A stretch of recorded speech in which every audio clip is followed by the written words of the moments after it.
لا حول ولا قوة إلا بالله العلي العظيم. حسبنا الله ونعم الوكيل، نعم المولى ونعم النصير. الحمد لله الذي هدانا لهذا وما كنا لنهتدي لولا أن هدانا الله، لقد جاءت رسل ربنا بالحق.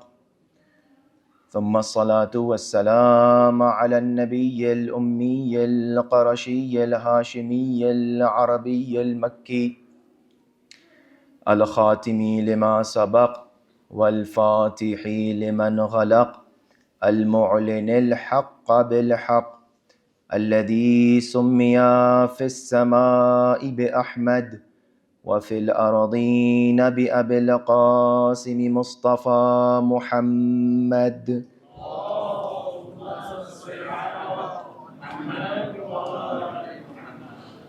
وأهل بيته الطيبين الطاهرين المعصومين المظلومين، الذين أذهب الله عنهم الرجس وطهرهم تطهيرا.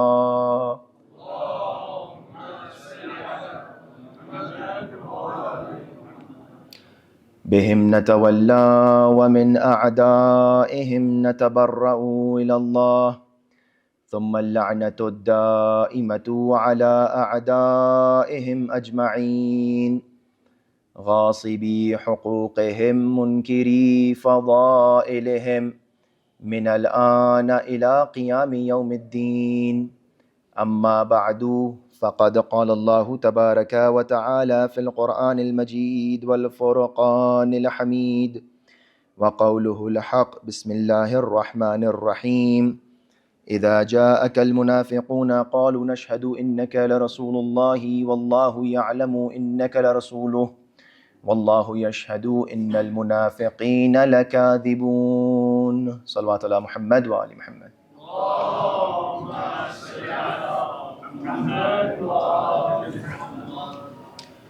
Today I'm seeing a lot of new faces, new illuminated bright faces. May Allah subhanahu wa ta'ala keep your hearts and faces bright and illuminated with the wilayah of Ahlul Bayt alayhi salatu wassalam.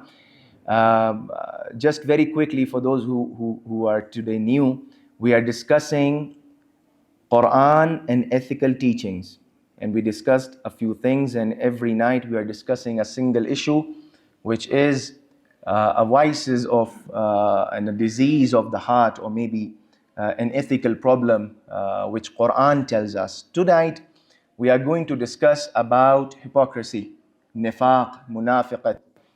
A person who is a munafiq is someone whose inward reality differs from his outward appearance. What he shows is something else, and what he is inside, he's something else. Allah subhanahu wa ta'ala revealed the whole chapter Munafiqun regarding these people, and it is such a dangerous disease of heart that we have to take care of us, and we have to take care that this disease should not harm us. Allah tabaraka wa ta'ala says, Innal munafiqeen lakadhibun. The first introduction for munafiqeen is that they are kadhib. They are the liars, and take them as your enemies. And these are the first verse. This is the first verse, and the later on verses, inshallah, we will discuss. Allah subhanahu wa ta'ala discusses what are the qualities and signs of a munafiq person. Now, nifaq is of two types, mainly of two types. Some of the scholars, they talk about the third type also, but mainly it's of two types. Nifaq either exists in our aqaid and belief system, or nifaq is there in our ethics, in our akhlaq. Now, nifaq in our aqaid is that is what you know, that someone, he shows that he's a Muslim, he's a faithful person, but he is not. From his heart, he is not. That is why Allah subhanahu wa ta'ala revealed this ayah. إِذَا جَاءَكَ الْمُنَافِقُونَ. When these munafiqeen, they come to you, O Prophet, when they come to you, إِذَا جَاءَكَ الْمُنَافِقُونَ قَالُوا نَشْهَدُ إِنَّكَ لَرَسُولُ اللَّهِ. That you are, we bear witness that you are the Prophet of Allah. Allah subhanahu wa ta'ala says, Wallahu ya'lamu innaka larasuluhu. Allah knows that, Allah knows better that you are the Prophet. Wallahu yashhadu innal munafiqina lakadhibun. And Allah bears witness that these munafiqeen are liars. So this is the first introduction for munafiqeen. Now, nifaq is of many types. So I told you, one nifaq is of aqaid, in our belief system. We are not going to talk about that. Nifaq in akhlaq is our topic for tonight, which is sometimes someone will meet someone with happiness, with a smiling face, with love, with compassion, while he's having hatred towards the same person. This is known as nifaq, that you are having something else in your heart and you are showing something else. This is nifaq. This is being two-faced. A person who's of two faces. This is munafiq. This is someone who is doing nifaq. Now this hypocrisy, this nifaq is a very, very severe and a very dangerous problem in our society, in our communities today. That some people, they really interact with you with nifaq. But let me tell you in the beginning, don't call anyone a munafiq. You are also not supposed to call anybody a munafiq. It is a sin to call someone a munafiq while he is not. Sometimes this is also very, commonly seen. Maulana, that person is a munafiq. I don't want to talk to him. Why are you not talking to your brother? He's a munafiq. No, don't say this munafiq. This term munafiq, I will tell you now, it is a sin, and a person who says and attributes this sin to a person who is not a munafiq, it itself is a sin. So now this is something very important. What is the source of this nifaq? What is the source of this nifaq? If you know the source of the nifaq, you might cure it. The Holy Prophet says, Hubbul mali wa sharafi yanbutani an-nifaq fil qalb. Two things are very important. Nifaq arises from two important things. One is Hubbul mal. Excessive love of wealth will give rise to nifaq. If someone has excessive, having love of wealth, protecting wealth, generating wealth, it's not bad. It's in fact encouraged in the narrations that you go after wealth, try to, come out of poverty, generate wealth. It's a good thing. But to attach yourself to wealth so much, to an extent that you die for it, that is not recommended. That is bad. And Rasulullah says, Hubbul mali wa sharaf, love or excessive love of wealth and status will sow the seeds of nifaq in your heart. Nifaq is because of these two things. Now in the second narration, the sixth Imam Ja'far as-Sadiq alayhi salatu wassalam,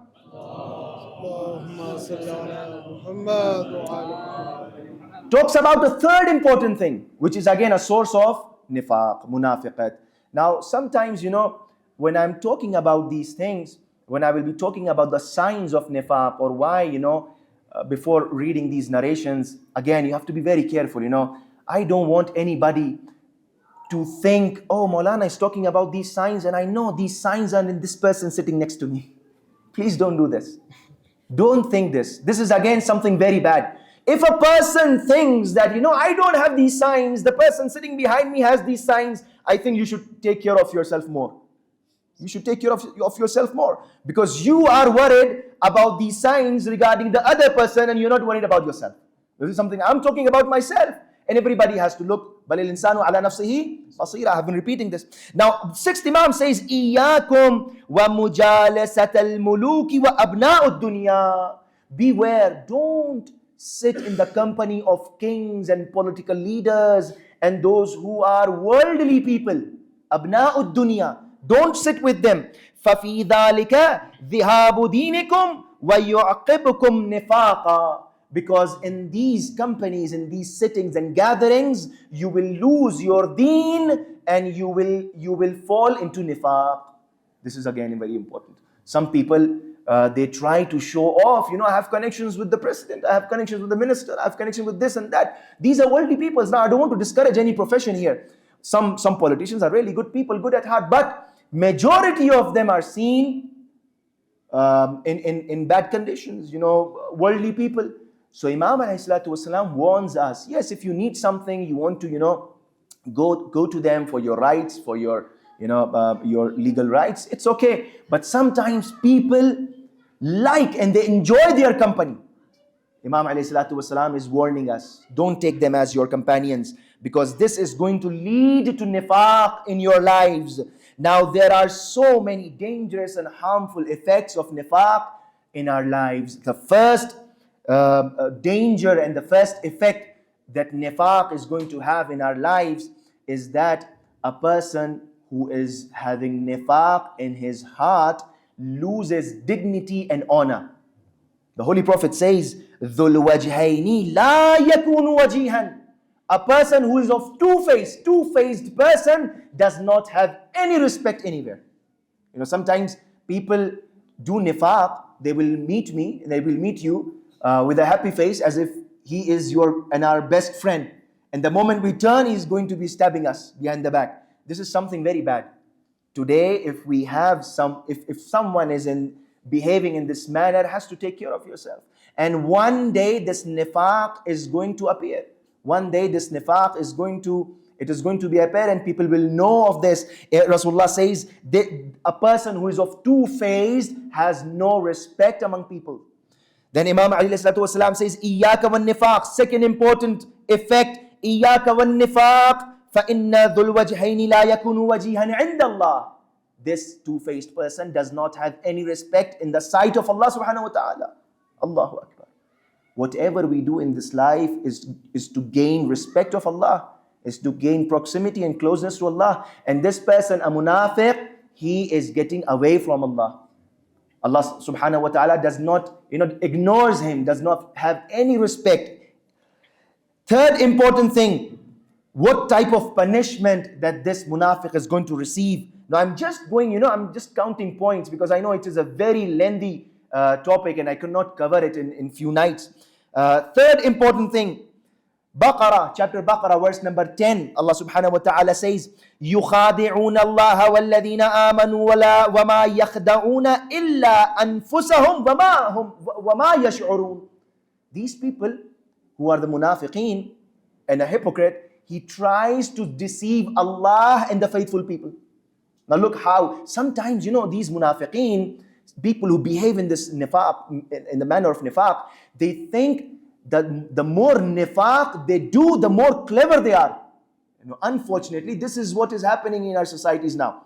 The bigger munafiq you are, the better leader you make. This is something very bad. The more munafiq you are, the better politician you are. The more munafiq, the more nifaq you show, the better and the clever person you seem to be. This is bad. And sometimes people appreciate this. Oh, you are a good diplomat, you are a good politician. We are confusing diplomatic terms with nifaq. Yes, we have to understand. We have to be very clear. Quran gives us a very clear picture that you have to understand that this nifaq is something which is destroying your iman. It is eating up your faith. يُخَادِعُونَ اللَّهَ وَالَّذِينَ آمَنُوا. They try to deceive Allah. They are clever. They think they are clever, that they can cheat Allah. They try to deceive Allah and mu'mineen. وَمَا يَخْدَعُونَ إِلَّا أَنفُسَهُمْ وَمَا يَشْعُرُونَ. They are not deceiving anyone except themselves. They are only deceiving themselves. They are only cheating themselves. They think they are cheating the mu'mineen, but they are cheating themselves. They're going to deceive them. فِي قُلُوبِهِمْ مَرَضٍ. This is why I'm calling this a disease of the heart. فِي قُلُوبِهِمْ مَرَضٍ. In their hearts there is an illness, there is a disease. فَزَادَهُمُ اللَّهُ مَرَضًا. And Allah is going to increase this disease because they are getting away. They are getting away and further away from Allah subhanahu wa ta'ala, and this disease is going to increase in their hearts. وَلَهُمْ عَذَابٌ أَلِيمٌ. And they are going to have a very hard punishment in the hereafter. This is the punishment, this is the effect of nifaq. Now, the important point that I was going to tell you, and I mentioned that please don't try to match these signs. I'm just telling you about these signs, 6 or 7 signs of munafiq, how to recognize a nifaq. It is not, let me have this disclaimer, it is not for you to find out who's a munafiq amongst yourselves. It is not for that. It is for us to understand whether I have nifaq in myself or not. Please. The first sign that Quran tells us in chapter Nisa 142. These things are very important. I have to clarify these things. Otherwise, when I will go, you guys are going to talk amongst yourself. Maulana, he told me that the signs are fitting on that person. بسم الله الرحمن الرحيم إن المنافقين يخادعون الله وهو خادعهم. Munafiqeen, they try to deceive Allah subhanahu wa ta'ala, and Allah deceives them. First sign, وَإِذَا قَامُوا إِلَى الصَّلَاةِ قَامُوا كُسَالًا. When they are called and when they want to go towards prayers, when they want to, fulfill their obligations, they feel lazy. When you call them for prayer, they feel lazy. Munafiq, one of the signs of nifaq is that you are going to feel lazy. Shaitan is going to make you lazy and you cannot get up for prayers. This is a sign of nifaq. Now this is for us to analyze ourselves.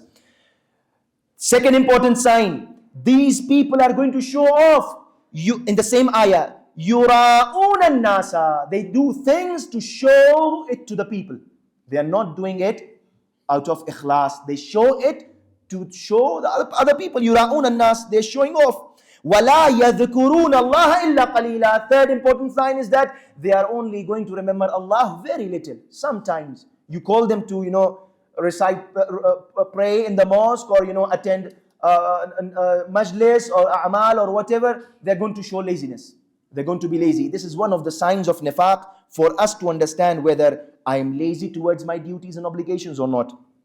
Fourth important point, that these riwayat, they tell us, it is from the 11th Imam al-Hasan Askari alayhi salatu wassalam. Allahumma salli ala Muhammad wa ali Muhammad. Imam says, bi'sal abdu. Such a bad servant, abdun. He's a very bad servant. Who? Yakunu dhal wajhaini wa dhal lithanain. A person who is of two faces and who is of two tongues.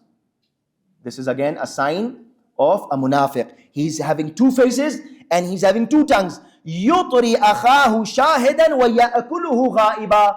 A munafiq, sign of a munafiq is that he will continuously do ghibat, and when he sees the same person, he will start flattering him.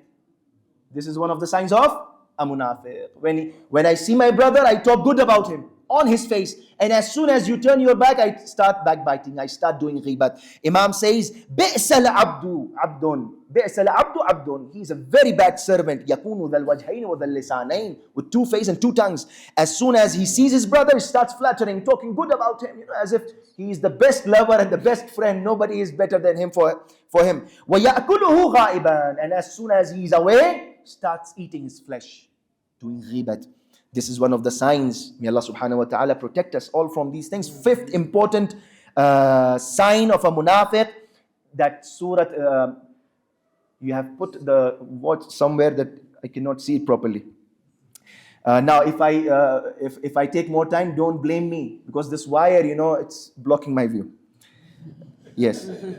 So fifth important point, which Surah Al-Munafiqun, Allah subhanahu wa ta'ala puts up here, وَإِذَا قِيلَ لَهُمْ تَعَالَوْا. Look at the sign of these munafiqeen. They have this takabbur in them. They have this feel of pride. I don't know why.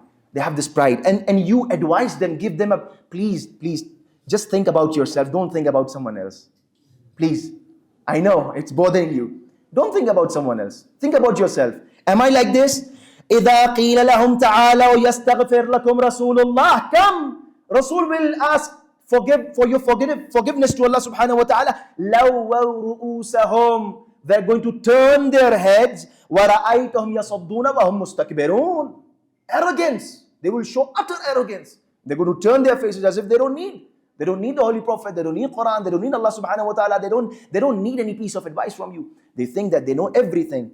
This is one of the signs of a munafiq, that he thinks he knows everything and he's doing correctly. The moment you try to correct him, and this is something very important, it is an issue that I need to address separately, which is amr bil ma'ruf wa nahi anil munkar. You have to do this amr. It is wajib upon us. Imam Ali alayhi salatu wasalam in Nahj al-Balagha says, if from a community and a society amr bil ma'ruf fades away and dies out, that community is going to perish. It's going to die out, because nobody is there to tell you what is good and what is bad. You need to bid good and forbid evil. You need to do this amr bil ma'ruf and nahy anil munkar. If there is today, unfortunately, the elders, with all due respect to my elders, The elders, they think, I don't want to get into all this crap, fight. These young people, they're fighting. What do I have to do with this? They don't want to get into this. The young, they don't want to listen to the elders. There is no solution to this as if. There is no one to do Amr bil Ma'ruf. Unfortunately, this is what is happening. And I told you this is a separate topic. I don't want to get into this. This is not my topic for tonight. But Amr bil Ma'ruf, Nahi anil, it has stages. Who can do Amr bil Ma'ruf? Who should not do Amr bil Ma'ruf? You should know the levels of Amr bil Ma'ruf. You should yourself first be doing something that you want to preach. There are so many levels. Now, this is again something, if you tell a munafiq that this is wrong, he's going to turn his face and he's going to show arrogance. Sixth important thing that very quickly these munafiqeen, they have, that whenever you're going to look at them, you will, their appearance is very misleading and it is deceiving. You will think that they are good people. You will find them good at talking, at appearance. Quran again says, وَإِذَا رَأَيْتُهُمْ, same surah, chapter Munafiqun, verse number 4. وَإِذَا رَأَيْتُهُمْ تُعْجِبُكَ أَجْسَامُهُمْ وَإِنْ يَقُولُوا تَسْمَعْ لِقَوْلِهِمْ. When you look at them, their appearance is going to surprise you. When you look at them, their appearance is going to surprise you. And you're going to look at them. وَإِنْ يَقُولُوا تَسْمَعْ لِقَوْلِهِمْ. When they talk, you will listen to them. They're so misleading and they're so deceiving that they talk in a way that you think this is the truth and this is what is happening, but you don't know it is something else in their heart. وَهُمُ الْعَدُوُّ فَاحْذَرْهُمْ. And Quran says they are your enemies. Beware of them. Don't take them to your friends. If you know that this is a munafiq, try to do Amr bil Ma'ruf and Nahy anil Munkar.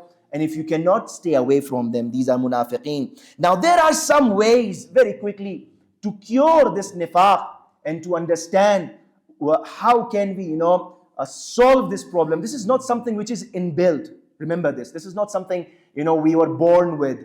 The nifaq, it comes into our lives. It is very similar to your physical well-being. Sometimes a physician and a doctor will tell you and advise you, someone who knows the knowledge of your body, he's going to advise you, don't take a lot of, you should refrain from a lot of sugar intake. Why? It's going to lead to diabetes. Don't take a lot of oil. It's going to, increase your cholesterol level, or maybe don't take a lot of salt. It is going to, harm you. This is what the doctors today, they tell you, the medical science, they tell you. The same thing is there in your spiritual well-being. Some of the things are there. Quran and a hadith will tell you, don't do this. This is going to harm you. Don't do that. It is going to spoil your well-being, your spiritual well-being. And some of the things are the cures. Now, yesterday I was not able to complete regarding hasad some of the points which were the cures. Maybe if you find it interesting, I will let you know later on. But I want to finish quickly this one today. What are the ways to cure this hypocrisy? What are the ways to cure this nifaq, which settles down in our hearts? First thing is to try to understand and try to read through the narrations in these ayats, that what punishment lies for a munafiq. What is the end result? What we are going to face if someone is behaving in a way of nifaq. He's having nifaq in his heart. He should know what punishment is there for a munafiq. Second important thing, as the Holy Prophet said, that excessive love of wealth and excessive love of status is going to lead to nifaq. Now, in order to destroy excessive love of wealth and status, ulama, they tell us, scholars, they advise us, if you remember your death, you will not have excessive love of this world.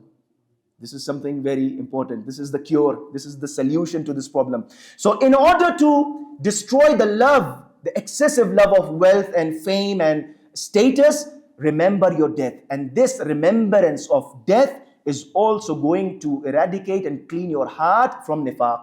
This is the second important advice in the narrations that we have. Third important advice to clean our hearts from nifaq, where Amir al-Mu'mineen advises us, and he talks about the effects of recitation of the Holy Quran. Imam says, فَاسْتَشْفُوهُ مِنْ أَدْوَائِكُمْ وَاسْتَعِينُوا بِهِ عَلَى اللَّوَائِكُمْ فَإِنَّ فِيهِ شِفَاءً مِنْ أَكْبَرِ دَاءٍ وَهُوَ الْكُفْرِ وَالنِّفَاقِ. Try to gain shafa from Quran, from the recitation of Quran. And this is our topic. This is the holy month of Ramadan, where recitation of Quran is a must. Imam says just by reciting these verses, it is going to clean your heart from nifaq. Just imagine if a person tries to implement the ayats in their lives. Just a recitation is going to have this effect. How great the effect would be if we try to implement the ayats. Imam says, try to cure yourself with the Quran, with the recitation of Quran, because it is the only shafa from two important diseases, which is kufr and nifaq. Which is kufr, which is the disbelief, and hypocrisy. Fourth important, very important, and this point that I wanted to raise, I was trying to find out an excuse to bring up this point. Alhamdulillah, today I found this excuse. And from day one, I have arrived here. I have been looking at certain things, examining. I will share some of the points with the committee. But this important point I wanted to raise, and I wanted to bring it to your attention. I know you know this, but it is important to understand it better. Fourth important point, which is a cure of this nifaq. This narration is narrated from the sixth Imam on behalf of the Holy Prophet, where the Holy Prophet says, "Irfa'u aswatakum bis-salati alayya fa'innaha tadhhabu bin-nifaq." When you recite salawat upon me, raise your voices and recite salawat loudly so that your heart becomes clean from nifaq. Allahumma salli ala Muhammad wa ali Muhammad. Not loud enough. Please recite a loud salawat ala Muhammad wa ali Muhammad. Allahumma salli ala Muhammad wa ali Muhammad. This issue I have been noticing. I don't know why people sometimes they feel so hard to recite this salawat. We think this is Allah sallallahu alaihi wasallam. Nothing. We will know the importance of salawat when we are there standing in the line, in the queue, and our a'mal will be placed on the balance. Then we will know the importance of this short Allahumma salli ala Muhammad wa ala. Sometimes it's so heavy upon us to move our tongue. Just out of the respect of the Holy Prophet, out of the respect of the 14 infallibles, whenever you hear the name, I see people, they are listening to adhan, name of the Holy Prophet is being called out, they don't care to recite salawat. The name of Amir al-Mu'mineen is being called out, they don't care to recite salawat. Iqama is being recited, they don't care. I know you know it better, but just to develop this habit, I'm not talking something, which is missing out. I'm just saying, if you can develop this habit, it will be so good, so better. The Holy Prophet says, a person is a stingy person who listens to my name and does not recite salawat upon me. Why? Why can't we recite salawat on the Holy Prophet? What does it take? How much time does it take? This salawat is going to clean our hearts. This is the barakah of salawat. One barakah. One effect of this salawat. If you recite, Rasulullah does not say, recite salawat upon me. He says, recite salawat loudly upon me. On top of your voices, loudly. You should raise your voice. Don't recite salawat as if you are ashamed of something. Is it so difficult to recite salawat? Is it so hard to recite salawat? As soon as we remember, teach you. I know the elders, it's difficult sometimes to make a new habit, but teach your kids. Teach the young generation. Tell them, whenever you listen any name, the names from the names of the 14 infallibles, you must recite salawat ala Muhammad wa ali Muhammad. Allahumma salli ala Muhammad wa ali Muhammad. Now we were talking about it is again a long chapter and a long discussion to have the merits of salawat. But inshallah some other time. Let me just give you a gift tonight, a very beautiful hadith regarding nifaq.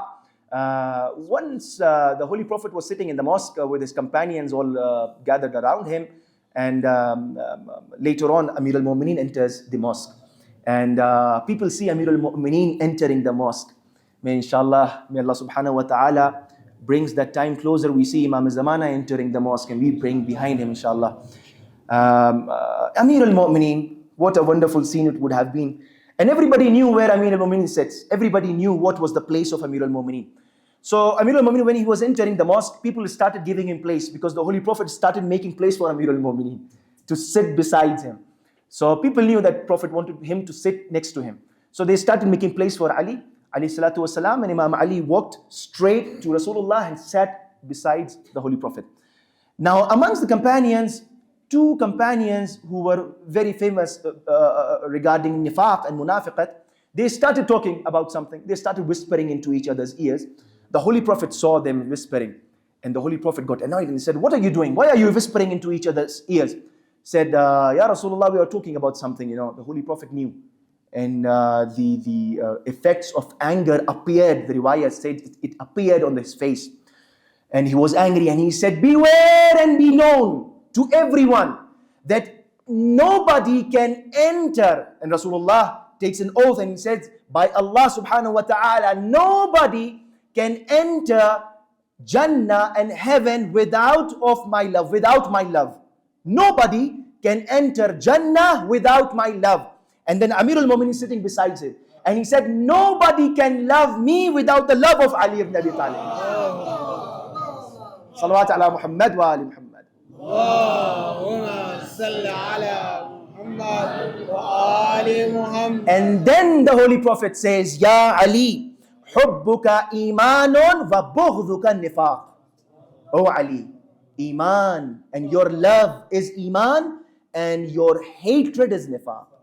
So the first nifaq that we need to eradicate from our lives is the nifaq, is the hatred of Amir al-Mu'minin subhanahu wa ta'ala. May Allah clean our hearts and minds from these vices, and may Allah subhanahu wa ta'ala give us the tawfiq to remain on the right path of Ahlul Bayt alayhi salatu wassalam. May Allah subhanahu wa ta'ala make us and give us the tawfiq to benefit from these auspicious nights and days of the month of Ramadan. And may Allah subhanahu wa ta'ala give us the tawfiq to understand and to practice Quran in our lives. May Allah subhanahu wa ta'ala cure all the lovers of Ahlul Bayt alayhi salatu wasalam with whatever illness and sickness they are going through. May Allah subhanahu wa ta'ala protect the lives of the mu'mineen, of the Muslimin around the world. May Allah subhanahu wa ta'ala count us among the companions of the Imam of our time, and may Allah subhanahu wa ta'ala hasten the reappearance of the Imam of our time.